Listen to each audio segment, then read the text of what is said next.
tuko na watu mashuhuri, ambapo ya watu mashuhuri ni pamoja na tuko na machifu, tuko na waganga wa jadi, tuko na walimu, tuko na bodaboda, wauza maduka ya madawa, na hawa ni watu muhimu sana katika zoezi hili la kutambua na kuripoti hizi tetesi au matukio yanayotokea kwenye jamii yenye athari kiafya.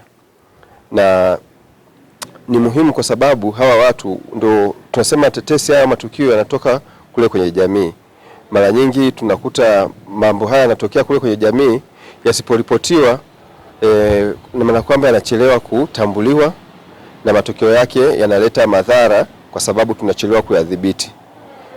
Kwa kuona hilo, Wizara ya Afya kwa kushirikiana na wadau ambao ni UNICEF tumeendesha haya mafunzo. Tumewafundisha umuhimu wa kuripoti haya matukio, ukizingatia kwamba wao ni watu ambao ni watu wa kwanza kabisa kule kwenye jamii, ambapo kwa namna moja au nyingine wanapata haya matukio.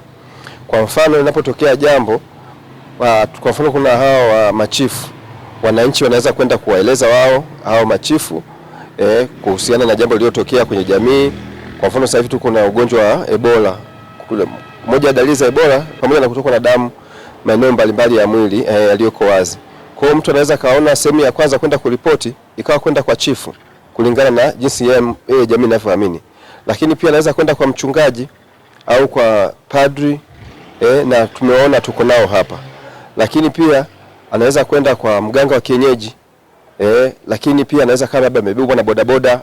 Kwa hiyo hawa watu wote tunawaita ni watu mashuhuri na ni sehemu muhimu sana katika kutambua hizi tetesi, kwa sababu hawa watakapokuwa wamepewa hizo taarifa wanaweza kuwapa taarifa wale wahudumu wa afya ngazi ya jamii, ambao sasa na wenyewe kwa jana tulikuwa tunawapa mafunzo hayo namna ya kutoa hizo taarifa na kuziripoti na mamlaka mbalimbali, ikiwepo kuanzia kwenye vituo vile ambavyo wanatolea taarifa, lakini kuanzia pia halmashauri, lakini na mkoa pia, na sisi ngazi ya taifa tunaweza kuziona kwa kushirikiana kwa pamoja, tukafanya ufuatiliaji na kugundua mapema kabisa kabla kama ni ugonjwa hatari wa mlipuko kabla hujaenea na hujaathiri watu wengi. Kwanza nipende kuchukua nafasi hii kuwashukuru wizara kwa kuweza kutoa mafunzo juu ya umuhimu wa kujua tetesi na magonjwa ya mlipuko. Na mimi kama mratibu nimefurahi sana kufikisha ujumbe katika jamii. Mfano kama mafunzo tumewalika watu wa tiba asili, machifu, CSW na tiba asili na watu maarufu kwa ajili ya kupata mafunzo na kufikisha elimu kwenye jamii juu ya kutambua na kutoa taarifa juu ya magonjwa ya mlipuko au tetesi zote zinazotokea katika jamii. Kwa mimi kama mratibu, elimu imewafikia. Kunishukuru sana kama wizara kutoa elimu hii katika halmashauri ya Chunya. Matarajio yangu juu ya hao CSW, machifu, viongozi wa bodaboda, wale wa tiba asili, kwamba watatoa elimu sahihi, kwani wamepata mafunzo juu ya utoaji taarifa juu ya magonjwa ya mlipuko. Watatoa elimu sahihi katika jamii kwa sababu wao ndio wanakaa na jamii chini kule. Najifunza sio tatizo la Ebola tu. Yako matatizo mengi ama changamoto nyingi ambazo zinatokea kwenye jamii. Labda unaweza kukuta kuna tatizo la ugonjwa ambao unatakiwa huduma ya haraka, magonjwa mengine yasiyojulikana, basi tutoe taarifa sehemu sahihi. Tunaweza kupiga namba hiyo, namba 199 kwa ajili ya kutoa taarifa ya tetesi ambayo imeonekana kwa ugonjwa ambao unaweza ukawa ni tatizo katikati ya jamii. Elimu hii nimeipokea vizuri kabisa. Naenda kuielimisha jamii yote maeneo yangu nayaishi, kwamba tunapopata tetesi zozote tutoe taarifa sehemu husika, sehemu ambazo ni sehemu za afya, ngazi za wilaya, mkoa na taifa, kama tetesi ya magonjwa kama haya ya milipuko.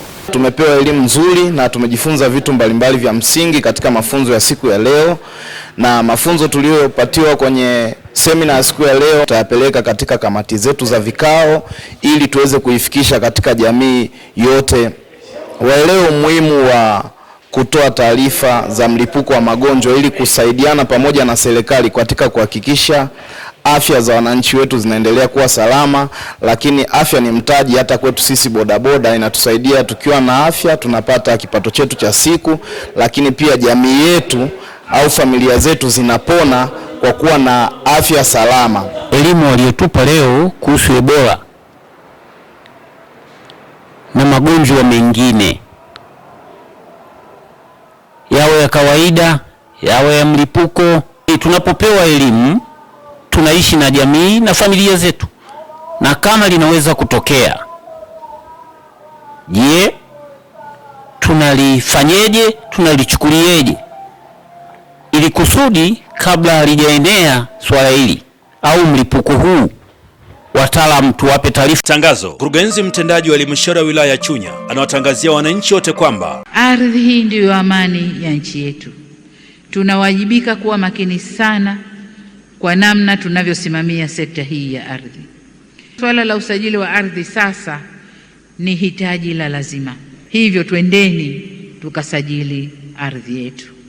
Tunatekeleza maono ya Mheshimiwa Rais kwamba wananchi wote vipande vyao vitambuliwe, vipimwe, baadaye visajiliwe ili kupunguza migogoro na kuongeza thamani ya ardhi katika maeneo hayo. Marufuku kununua eneo ndani ya wilaya ya Chunya pasipo kuiona idara ya ardhi. Tunaendelea kufanya vizuri, ndio maana unaona Chunya hizi imetulia, na tunaomba ushirikiano kwa wananchi wote wa Chunya, tuendelee kushirikiana pale ambapo tunakuja kutoa huduma ya ardhi. Kwa hiyo nipende kutumia nafasi hii kuwakaribisha wananchi sana idara ya ardhi. Ofisi ya mkurugenzi muda wote iko wazi. Limetolewa na mkurugenzi mtendaji halmashauri ya wilaya ya Chunya. Endelea kutufuatilia kupitia YouTube ambako tunapatikana kwa Chunya DC Online. Website ama tovuti tunapatikana kwa www.chunyadc.go.tz, lakini Instagram tunapatikana Chunya_official.